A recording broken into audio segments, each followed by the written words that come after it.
نحمده ونصلي على رسول الكريم ما بعد اعوذ بالله من الشيطان الرجيم بسم الله الرحمن الرحيم من عمل صالحا من ذكر او انثى وهو مؤمن فلا نحيينه حياة طيبة ولنجزينهم اجرهم باحسن ما كانوا يعملون فإذا قرأت القرآن فاستعذ بالله من الشيطان الرجيم إنه ليس له سلطان على الذين آمنوا وعلى ربهم يتوكلون إنما سلطانه على الذين يتولونه والذين هم به مشركون وإذا بدلنا آيات مكان آيات والله أعلم بما ينزل قالوا إنما أنت مفتر بل أكثرهم لا يعلمون قل نزله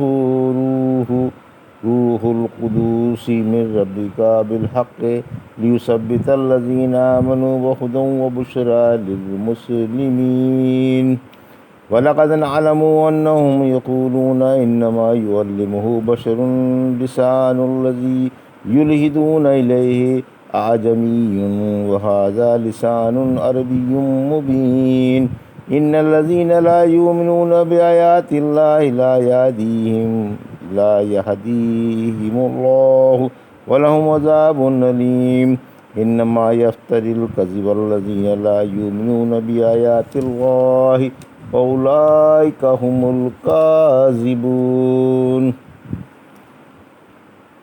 ابھی آپ نے سورہ نحل کی آیت 97 سے 105 کی تلاوت سماعت فرمائی۔ ان آیتوں کا ترجمہ اور تفسیر اس طرح ہے: من عمل صالحا من ذکر او انثى وهو مؤمن فلنحيينه حیاة طیبة ولنجزینهم اجرهم باحسن ما كانوا يعملون۔ آیت 97۔ ترجمہ: جس مرد یا عورت نے ایمان لا کر نیک عمل کیے، یقین مانو ہم اسے پاکیزہ زندگی دیں گے اور ان کے بہترین عملوں کا بالضرور صلہ دیں گے۔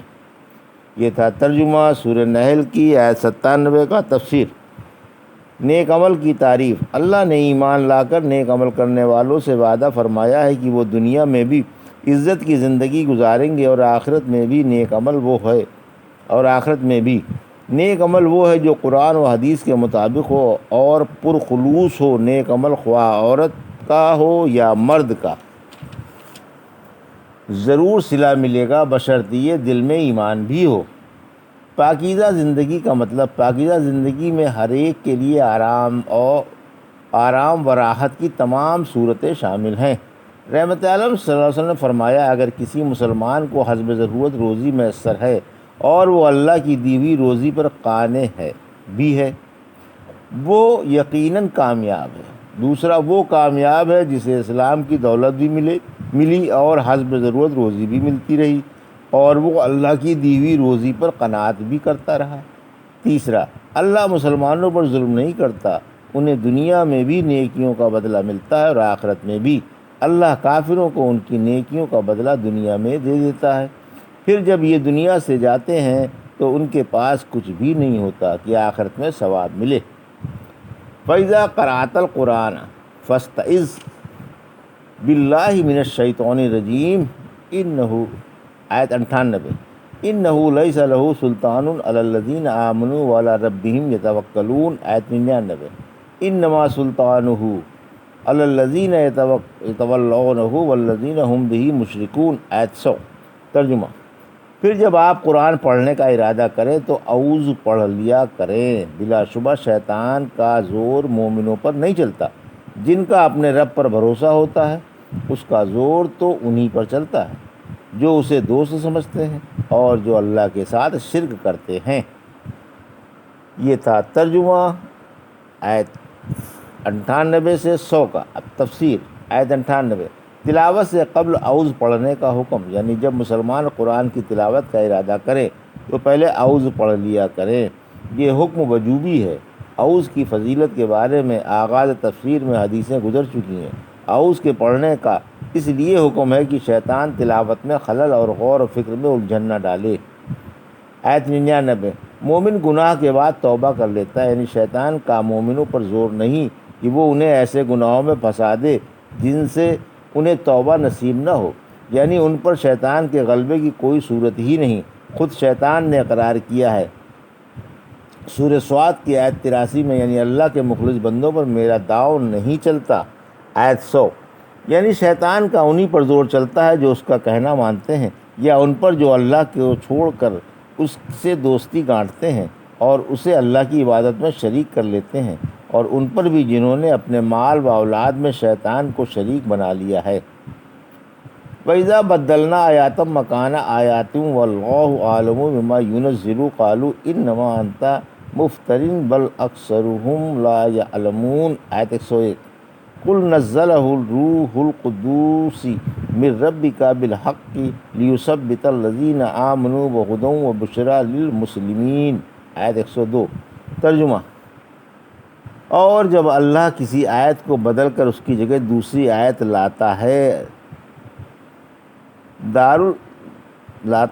در انحالی کا اللہ جو کچھ اتارتا ہے اس کی حکمت خوب جانتا ہے، تو یہ کہنے لگتے ہیں کہ آپ تو گڑھ کر لاتے ہیں۔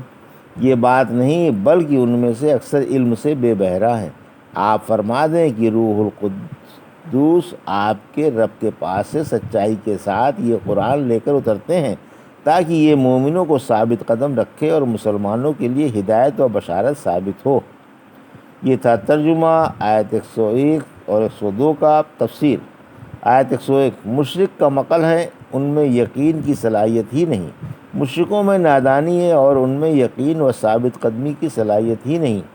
ان سے ایمان کی تو کیا امید ہو سکتی ہے جبکہ ان پر ازلی بدبختی چھا رہی ہے۔ یہ جب احکام میں تبدیلیاں دیکھتے ہیں تو رحمت عالم صلی اللہ علیہ وسلم سے کہتے ہیں کہ آپ جھوٹے ہیں، حالانکہ اللہ کو ہر طرح کا اختیار ہے، وہ جو چاہے کرے اور جس حکم کو چاہے ہٹا کر اس کی جگہ دوسرا لے آئے۔ سورہ بقرہ آیت 106۔ ہم جو آیت منسوخ کرتے ہیں یا اسے بھلا دیتے ہیں تو اس سے بہتر یا اس جیسی لے آتے ہیں۔ آیت 102۔ قرآن جس میں پیغام ہدایت و بشارت ہے جبرائیل علیہ السلام لائے، یعنی آپ انہیں جواب دے دیں کہ قرآن کو جبرائیل اللہ کے پاس سے مصلحت کے مطابق لائے ہیں تاکہ مومن جم کر اس کی تصدیق کریں اور ان کے دل اس کے آگے جھک جائیں، اور یہ مسلمانوں کے لیے پیغام ہدایت و بشارت ہے۔ وَلَقَدْ نَعْلَمُ أَنَّهُمْ يَقُولُونَ إِنَّمَا يُعَلِّمُهُ بَشَرٌ لِسَانُ الَّذِي يُلْحِدُونَ إِلَيْهِ أَعْجَمِيٌّ وَهَذَا لِسَانٌ عَرَبِيٌّ مُبِينٌ، آیت 103۔ ترجمہ: ہمیں معلوم ہے کہ وہ یہ بھی کہتے ہیں کہ انہیں کوئی آدمی سکھا جاتا ہے، حالانکہ اس کی زبان جس کی طرف تعریض کر رہے ہیں عجمی ہے اور یہ صاف عربی زبان ہے۔ یہ ترجمہ تھا آیت 103 کا۔ تفسیر: رحمت عالم صلی اللہ علیہ وسلم پر مشرکوں کا الزام، یعنی مشرک آپ پر یہ الزام لگا رہے ہیں کہ محمد صلی اللہ علیہ وسلم ہمیں جو قرآن سناتے ہیں وہ انہیں ایک عجمی شخص سکھاتا آتا ہے جو کسی قریشی قبیلے کا غلام و تاجر ہے اور صفا پر مال بیچا کرتا ہے۔ آپ کبھی کبھی اس کے پاس بیٹھ کر اس سے باتیں کیا کرتے ہیں۔ اس کے بارے میں مشرکوں کا خیال تھا کہ یہی محمد صلی اللہ علیہ وسلم کو سکھاتا ہے، حالانکہ یہ عجمی اور عربی زبان کی شد بد بھی نہیں رکھتا اور بقدر ضرورت الٹی سیدھی عربی بول لیتا ہے۔ اسی لیے اللہ نے ان کی ترویج کرتے ہوئے فرمایا کہ اس کی زبان عجمی ہے اور قرآن کی زبان فصیح و سلیس عربی ہے۔ پھر یہ عجمی آپ کو کیسے فصیح و سلیس عربی زبان کا قرآن سکھا سکتا ہے؟ وہ قرآن جس کے چند الفاظ معنی کے بحر ذخار ہیں اور جو تمام الہامی کتابوں سے اعلیٰ اور افضل ہے، ایسی بات تو ایک موٹی عقل کا آدمی بھی نہیں کہہ سکتا، گویا یہ موٹی عقل والوں سے بھی گئے گزرے ہیں۔ ان الذین لا یؤمنون بآیات اللہ لا یہدیہم اللہ ولہم عذاب علیم، آیت 104۔ انما یفتری الکذب الذین لا یؤمنون بآیات اللہ واولئک ھم الکاذبون، آیت 105۔ ترجمہ: یقین مانو جنہیں اللہ کی آیتوں پر یقین نہیں آتا، اللہ انہیں ہدایت نہیں دے گا اور انہی کے لیے دردناک عذاب ہے۔ وہی جھوٹا الزام لگائے جاتے ہیں جن کا اللہ کی آیتوں پر ایمان نہیں ہے اور وہ خود ہی جھوٹے ہوتے ہیں۔ یہ تھا ترجمہ آیت 104 105 کا تفسیر۔ آیت 104، ذکر سے منہ موڑنے والوں کو ہدایت کہاں؟ یعنی جو ہمارے ذکر سے منہ موڑے اور ہم نے جو کچھ اپنے رسول پر اتارا ہے اس میں غفلت کرے اور ہماری اتاری ہوئی شریعت پر ایمان نہ لائے، ہم اسے دنیا میں ہدایت کی توفیق ہی نہ دیں گے کہ وہ ہماری آیتوں پر، ہماری شریعت پر اور ہماری کتاب پر ایمان لائے۔ اس کے لیے آخرت میں دردناک اور سخت عذاب تیار ہے۔ آیت 105، رحمت عالم صلی اللہ علیہ وسلم نے نہ مفتری ہیں نہ جھوٹے شرارت پسند ہی ہیں، جن کا اللہ کی آیتوں پر ایمان نہیں ہوتا، اللہ پر اور اس کے رسول پر جھوٹے الزام لگایا کرتے ہیں اور بے دین ہوتے ہیں اور لوگوں میں جھوٹے مشہور ہوتے ہیں۔ اللہ کے رسول تو انتہائی سچے، بے حد نیک، بہت زیادہ علم والے اور سب سے زیادہ عمل کرنے والے ہیں۔